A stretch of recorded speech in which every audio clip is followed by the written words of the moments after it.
Nanawagan na sa publiko ang Department of Energy na magtipid sa kuryente matapos na itaas ng National Grid Corporation of the Philippines o NGCP sa red at yellow alert ang ilang lugar sa bansa. Ang detalye sa report ni Rod Dagusad.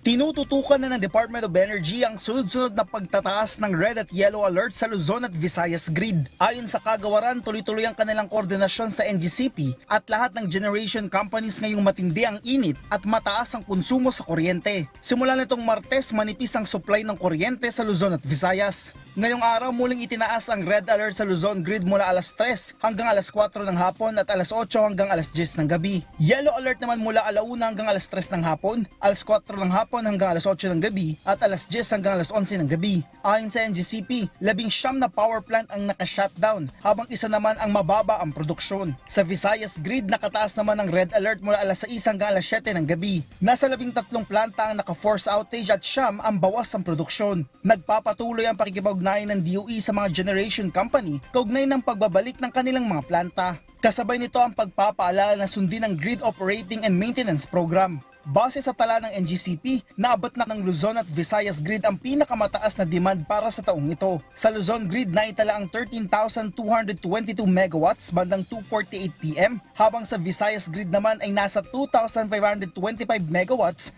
bandang 3:34 PM. Kaya panawagan ng DOE sa lahat makiisa sa pagtitipid ng konsumo ng kuryente, lalo na pagdating sa peak hours. Kaugnay nito, sunod-sunod din ang matataas na temperatura at heat index na itatala ngayong dry season. Ayon sa Pag-asa, kadalasan ng mga lugar na nakakapagtala ng mga ito ay ang mga lugar na malapit sa coastal areas o katubigan. Habang pagdating sa Metro Manila, ang tinatawag naman na urban heat island effect ang nangyayari. Paliwanag ni Climate Monitoring and Prediction Section Chief Annalisa Solis, ito ang dalawang factor kung bakit mataas ang naitatalang temperatura at heat index dito.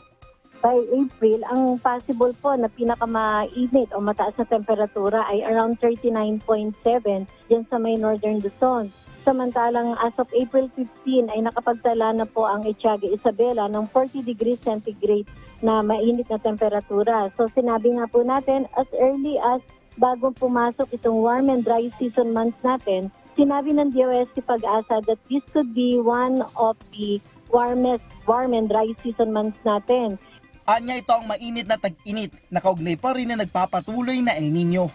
Base sa forecasted na heat index, nasa 45 degrees Celsius ang Aborlan, Palawan. Nasa 44 degrees Celsius naman ang Puerto Princesa, Dagupan at Catarman, Northern Samar. Nasa 43 degrees Celsius naman ang Tuguegarao City, Etiaga Isabela, Tanawan, Batangas, San Jose Occidental, Mindoro, Iloilo City at Dumangas sa Iloilo at Giwan, Eastern Samar. Habang 42 degrees Celsius naman sa Batac, Ilocos Norte, Bacnotan, La Union, Apari, Cagayan, Sangli Point sa Cavite, Coron, Palawan, Virac, Catanduanes at Roa City, Capiz. Lahat ito ay nasa danger level heat index. Hindi naman inaalis ng Pag-asa ang posibilidad na maranasan ng extreme danger heat index kung saan ito ang 52 degrees Celsius pataas, kung saan kapag direktang nakabilad sa araw ay posible ang pagkakaroon ng heat stroke.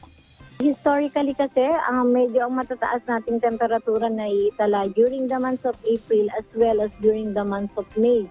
Kaya dito nakikita natin na possible pa rin na patuloy na iinit at tataas ang ating temperatura. Pagdating ng Mayo, asahan po natin lalo na dyan sa may parte ng Cagayan Valley area, dyan po sa may parte ng Isabela, ng Cagayan, pati na po dyan sa may Ilocos region. Kasama na dito ang Central Luzon at iba pang karatig probinsya ng Metro Manila tulad ng Cavite at Batangas. Rod Dagusad para sa Pambansang TV sa Bagong Pilipinas.